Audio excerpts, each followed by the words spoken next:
जय जगन्नाथ स्वामी। भक्तों, मुझे आज बड़ी प्रसन्नता के साथ ये कहना पड़ रहा है कि सब कोई छठ पूजा में बहुत आनंदित और हर्षोल्लास के साथ छठ पूजा का पालन किया एवं प्रत्येक प्रकार की खुशियाँ एक दूसरे के साथ बांटी।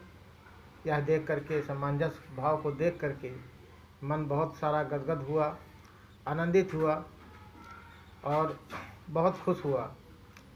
भक्तों, हमारे देश में पहले दवा नहीं थी। दवा थी तो केवल भारत में इसलिए थी एक्सीडेंटल केसों पर।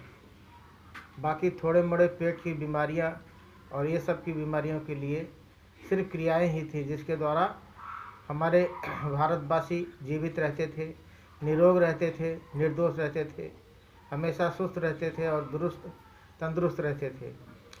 लेकिन जिन देशों में खाने को नहीं मिलता था, उनके यहाँ मजबूरियाँ थीं।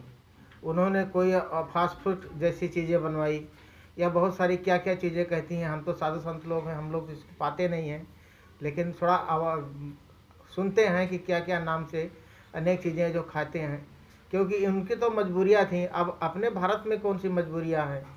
आज सुबह सुबह हमारे घर पे किसके यहाँ सलाद बनता है, किसके यहाँ छाछ है, किसके यहाँ दूध है, किसके यहाँ मट्ठा है। ये सब चीज़ें तो नहीं है।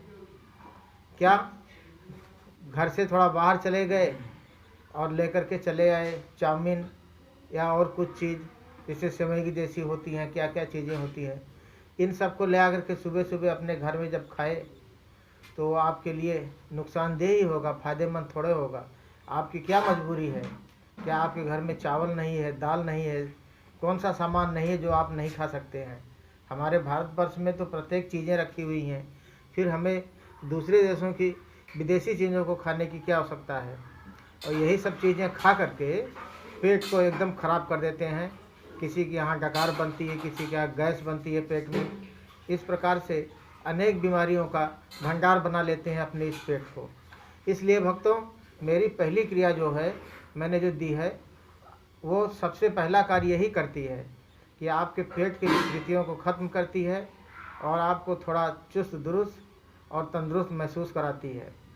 आपके पेट में अगर बवासीर वगैरह है, खूनी है, बादी है, आमी है, जिस प्रकार की भी पेट की बीमारियां हैं, वो सारी हमारे लगभग 5 से 10 दिन के अंदर अंदर में बिना किसी दवा के, बिना किसी इलाज के, जो 2-2 गोलियां खाते हैं हाजमोले की और क्या क्या पता नहीं किस किस प्रकार की चीज़ें रात में गुनगुने पानी के साथ, कि कोई गुनगुने दूध के साथ, कोई किसी के साथ इस प्रकार से खाते हैं कि ताकि हमारा पेट सुबह सुबह सफ़ा हो जाए। लेकिन पेट सफ़ा होने की बजाय सुबह सुबह आप जाते हैं और उसमें बहुत सारा परिश्रम करते हैं, उसके बाद भी आपका पेट सफ़ा नहीं हो पाता। तो भक्तों, आपसे अनुरोध है कि आप सब हमारे इस जो क्रिया को हमने बताई है, पहली क्रिया को, उसको आजमा के देखें। अगर आपके शरीर में वो सूट करता है और फ़ायदा करता है तो आप उसको आज करिए। 2 मिनट से शुरुआत करिए, बाईं तरफ 2 मिनट, फिर उसके बाद 2 मिनट दाहिनी तरफ।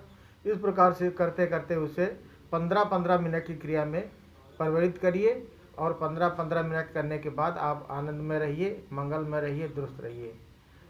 आप खुद ही जब उसको 4 से 6 दिन करेंगे तो आपके समझ में आएगा कि हाँ, इसमें क्या आराम है, क्या नहीं है। और आपको जब आराम मिलेगा तो आपको मुझे इस बात की कहने की आवश्यकता नहीं पड़ेगी।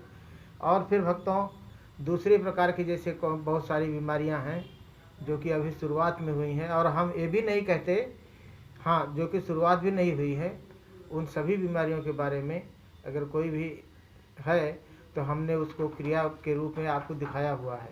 अगर कुछ समझ में नहीं आता है तो आप हमारे फ़ोन नंबर पर फ़ोन करके हमसे परामर्श कर सकते हैं। हमारा फ़ोन नंबर है 9437824526, 9437824526।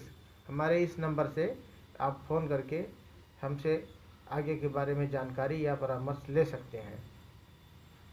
और भक्तों, मैं आप सबसे ये भी कहना चाहता हूँ कि आप प्रतिदिन आप कुछ मत खाइए या कुछ मत पीजिए या कुछ मत करिए। इस तरीके से मैं आपको रोकना नहीं चाहता हूँ। आप जो भी कर रहे हैं आप करिए। आप खूब शराब पी रहे हैं, आप शराब पीजिए। आप मांस मच्छी खा रहे हैं, आप उन सबको भी खाइए, लेकिन सिर्फ शाम को 5 मिनट के लिए प्रभु श्री ठाकुर जी का, जगन्नाथ जी का स्मरण करिए, भजन करिए। और 5 मिनट प्रतिदिन आप सुबह भी अगर हो सके तो भजन करिए, नहीं तो शाम को तो अवश्य ही समर्पण भाव के साथ प्रभु श्री जगन्नाथ जी का भजन करिए, और निश्चय ही आपका मंगल होगा। आपको सद्बुद्धि मिलेगी, सही रास्ता मिलेगा, और आप निश्चय ही इस भव सागर के सागर से पार हो सकते हैं। इसलिए भक्तों, आप सब किसी प्रकार का ना ग्लानि रख के, ना द्वेष रख के, न किसी प्रकार का भेदभाव रख के, प्रेम से, सामंजस्य के भाव से एक दूसरे के साथ हर्ष उल्लास के साथ रहे। हमारी यही कामना है। जय जगन्नाथ स्वामी।